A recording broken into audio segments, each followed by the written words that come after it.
German പാരമ്പര്യത്തിന്റെയും ആധുനിക വിപണന തന്ത്രങ്ങളുടെയും ശ്രദ്ധേയമായ ഒരു സംയോജനമാണ് ജാഗർമൈസ്റ്റർ എന്ന മദ്യബ്രാൻഡിന്റെ കഥ. വോൾഫൻബട്ടൽ എന്ന ജർമ്മൻ നഗരത്തിൽ 1878-ൽ വിൽഹം മാസ്റ്റ് സ്ഥാപിച്ച ഒരു വിനാഗിരി നിർമ്മാണ കമ്പനിയിൽ നിന്നാണ് ഇതിന്റെ ഉത്ഭവം. പിന്നീട് അദ്ദേഹത്തിന്റെ മകൻ കർട്ട്മാസ്റ്റ് 1934-ൽ ഒരു അതുല്യമായ ഔഷധമദ്യത്തിന്റെ പാചകക്കുറിപ്പ് രൂപപ്പെടുത്തി. അതാണ് ഇന്ന് ലോകം മുഴുവൻ അറിയപ്പെടുന്ന ജാഗർമൈസ്റ്റർ. ജാഗർമൈസ്റ്റർ എന്ന വാക്കിന്റെ അർത്ഥം മാസ്റ്റർ ഹണ്ടർ എന്നാണ്. വേട്ടക്കാരുടെ രക്ഷാധികാരിയായ വിശുദ്ധ ഹുബർട്ടസിന്റെ ഇതിഹാസത്തിൽ നിന്ന് പ്രചോദനം ഉൾക്കൊണ്ടാണ് മാനുകളുടെയും കുരിശിന്റെയും ചിഹ്നം ഉപയോഗിക്കുന്നത്. ഈ ചിഹ്നം ജാഗർമൈസ്റ്ററിന് ഒരു പ്രത്യേക വ്യക്തിത്വം നൽകുന്നു. പരമ്പരാഗത ജർമ്മൻ വേട്ടയാടൽ സംസ്കാരവുമായി ബന്ധപ്പെട്ട ഒരു പാരമ്പര്യത്തിന്റെ പ്രതീകമായി ഇത് നിലകൊള്ളുന്നു.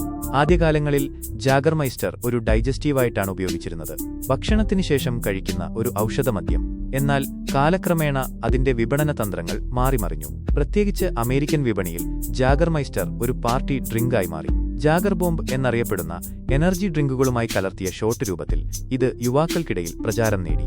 ജാഗർമൈസ്റ്ററിന്റെ വിജയത്തിന്റെ പ്രധാന കാരണം അതിന്റെ ശക്തമായ വിപണന തന്ത്രങ്ങളാണ്. സംഗീത പരിപാടികളും കായിക വിനോദങ്ങളും സ്പോൺസർ ചെയ്യുന്നതിലൂടെ അവർ യുവാക്കളെ ആകർഷിച്ചു. ജാഗർടസ്, ജാഗർ ഡ്യൂഡ്സ് തുടങ്ങിയ മാർക്കറ്റിംഗ് തന്ത്രങ്ങൾ അമേരിക്കൻ വിപണിയിൽ വലിയ സ്വാധീനം ചെലുത്തി. കൂടാതെ ജാഗർമൈസ്റ്റർ കോൾഡ് ബ്രൂ കോഫി പോലുള്ള പുതിയ ഉൽപ്പന്നങ്ങൾ അവതരിപ്പിച്ച് ബ്രാൻഡ് കൂടുതൽ വിപുലീകരിച്ചു.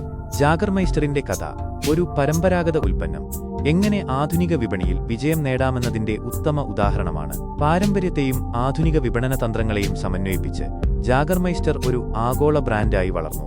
ഈ മദ്യത്തിന്റെ അതുല്യമായ രുചിയും ശക്തമായ ബ്രാൻഡിംഗും ലോകമെമ്പാടുമുള്ള ആളുകളെ ആകർഷിക്കുന്നു. അങ്ങനെ ജാഗർമൈസ്റ്റർ ഒരു വേട്ടക്കാരന്റെ മദ്യത്തിൽ നിന്നും ആധുനിക ആഘോഷങ്ങളുടെ ഭാഗമായി മാറി.